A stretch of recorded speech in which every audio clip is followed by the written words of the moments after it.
आम आदमी पार्टी के मुखिया अरविंद केजरीवाल अब समझ गए हैं कि वो अपने वकील अभिषेक मनु सिंघवी पर कितने भी पैसे क्यों न लुटा दें, लेकिन फिलहाल उनके लिए बाहर आना मुश्किल है। केजरीवाल समझ गए हैं कि ईडी के हाथ वो सबूत लग गए हैं जिसकी वजह से उन्हें जमानत मिलना मुश्किल है।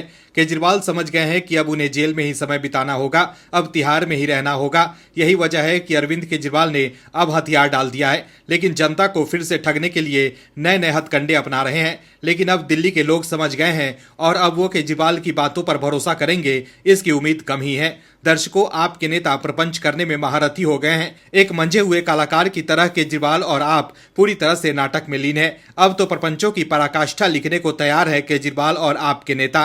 अरविंद केजरीवाल के नेताओं का कहना है कि जेल से सरकार चलेगी। जैसा कि आप सबको पता है, इस पर अदालत टिप्पणी भी कर चुका है कि निजी हित से पहले देश और जनता की हित देखें। खैर, अदालत की टिप्पणी को नजरअंदाज कर केजरीवाल जेल से सरकार चलाने की बातें कर रहे हैं, लेकिन केजरीवाल के मंसूबों पर पानी फिर सकता है। कैसे, बताते हैं आपको इस रिपोर्ट में।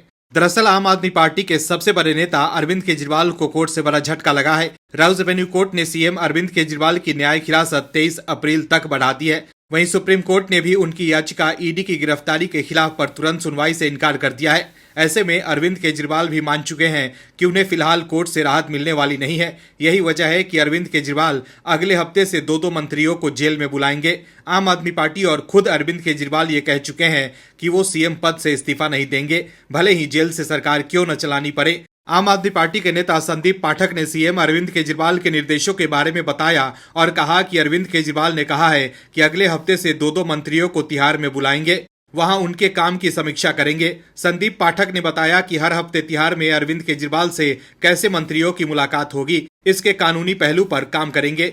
लेकिन अरविंद केजरीवाल के लिए जेल से सरकार चलाना आसान नहीं है। उन्हें अपने मंत्रियों से मिलने के लिए हर बार जेल प्रशासन से इजाजत लेनी होंगे। इसके अलावा वो किसी भी फाइल पर साइन नहीं कर सकेंगे। अरविंद केजरीवाल द्वारा जेल से सरकार चलाने को लेकर तिहाड़ जेल के डीजी संजय बेनीवाल ने कहा है कि तिहाड़ के कैदी दो तरह के ही कागजात पर हस्ताक्षर कर सकते हैं। ये कागजात भी राजनीतिक नहीं होनी चाहिए। ऐसे में आने वाले समय में केजरीवाल एंड कंपनी की मुश्किलें बढ़ सकती है। लेकिन सबसे बड़ी बात यह है कि अरविंद केजरीवाल ये समझ गए हैं कि वो लंबे वक्त तक तिहाड़ जेल में ही रहने वाले हैं। ईडी ने कोर्ट में जो सबूत पेश किए हैं उससे उनके वकील अभिषेक मनु सिंघवी के लिए भी जमानत दिलवाना मुश्किल है। इसलिए ही वो तैयारी कर रहे हैं कि कैसे वो तिहाड़ जेल में रहकर सरकार चला सकेंगे। लेकिन दर्शकों, आम आदमी पार्टी का ये प्रपंच ज्यादा दिनों तक चलने वाला नहीं है, क्योंकि दिल्ली के उपराज्यपाल पहले ही कह चुके हैं कि जेल से सरकार नहीं चलेगी।